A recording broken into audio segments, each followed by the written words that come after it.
సత్యసాయి జిల్లా హిందూపురం మున్సిపాలిటీ పరిధిలోని అన్ని వార్డులు అభివృద్ధి చెందేలా తీర్చిదిద్దుతారని హిందూపురం ఎమ్మెల్యే నందమూరి బాలకృష్ణ కంకణం కట్టుకున్నట్లు municipal chairman DE Ramesh Kumar, municipal commissioner Mallikarjuna, MLA కార్యదర్శి వీరయ్యలు అన్నారు.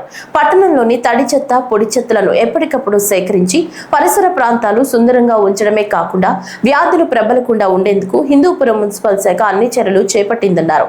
15వ వార్షిక ప్రణాళికలో భాగంగా చెత్త సేకరణకు ప్రతి వార్డుకు ఒక ఈవీ వాహనం ఏర్పాటు చేస్తామని, ఇందులో భాగంగా 9 వాహనాలు తీసుకోవడానికి మున్సిపల్ కౌన్సిల్ తీర్మానించిందని, ఐవీఎల్ కంపెనీ ఎలక్ట్రిక్ వాహనాలను 3ని మున్సిపల్ కార్యాలయంలో ప్రారంభించారు. శానిటేషన్ లో కీలకం.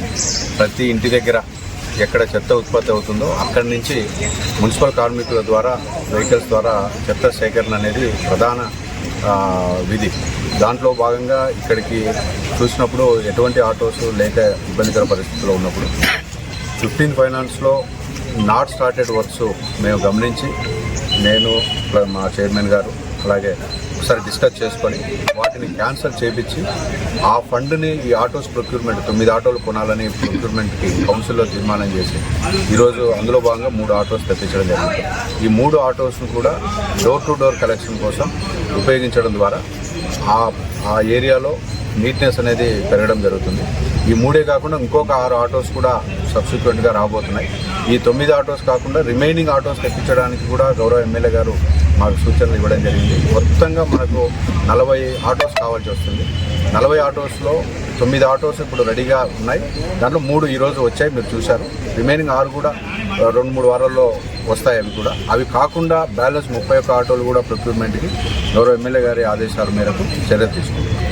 ఈ ఆటోస్ తెప్పించారు. 15th ఫైనాన్స్ ఫండ్స్ ఏవైతే సేవలు చేశారో ఆ డబ్బుల ద్వారా 9 ఆటోస్కి టెండర్ తీశారు. ఒక 3 వచ్చి మిగతా 6 కూడా వస్తాయి. అయితే మొత్తం మనకి 40 కావాలి ఈ autos door to door garbage collect చేయడానికి. అయితే స్వచ్ఛాంధ్రాలు ఏమంటున్నారంటే వాళ్ళు ఇస్తానంటున్నారు, కానీ ఎవరీ మంత్ ఒక్కొక్క ఆటో 70,000 అంటున్నారు. అది మనకి బడ్డీని అయ్యేటట్టుంది.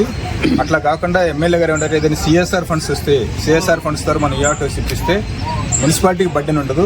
ప్లస్ ఈ ఆటోస్ కాబట్టి మనకి ఫ్యూయల్ ఖర్చు కూడా ఉండదు. మున్సిపాలిటీకి చాలా ఆదా అవుతుందనే ఉద్దేశంతో సారు మంచి ఉద్దేశంతో ఏదైనా సిఎస్ఆర్ ఫండ్స్ ఏదైనా ఇస్తే దాని ద్వారా మిగతా ఆటోలు కూడా తెప్పిస్తే మున్సిపాలిటీ బెనిఫిట్ అవుతుందని కూడా చూస్తున్నారు.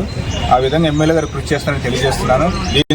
హిందూపురం అభివృద్ధి కాకుండా మున్సిపాలిటీ విషయంలో కూడా చాలా శ్రద్ధ తీసుకున్నారు. ముఖ్యంగా మొన్నైతే డిస్కషన్లో చెబుతున్నారు, ఈ బిల్డింగ్ డెలాప్టెడ్ కండిషన్లో ఉందని 18.30 కోట్లతోటి 18.30 లక్షలతో ప్రపోజల్ కూడా పంపించారు. అది కూడా మన నారాయణ గారితో మాట్లాడారు. అది కూడా వస్తే అద్భుతమైన మంచి బిల్డింగ్ వస్తుంది మన మున్సిపాలిటీకి. ఆ విధంగా మన హిందూపురం మున్సిపాలిటీ కావచ్చు, రూరల్ కావచ్చు, ఎప్పుడు నిరంతరం ఆలోచించే మంచి మనిషి మన ఎమ్మెల్యే నందమూరి బాలకృష్ణ గారిని తెలియజేస్తున్నాను.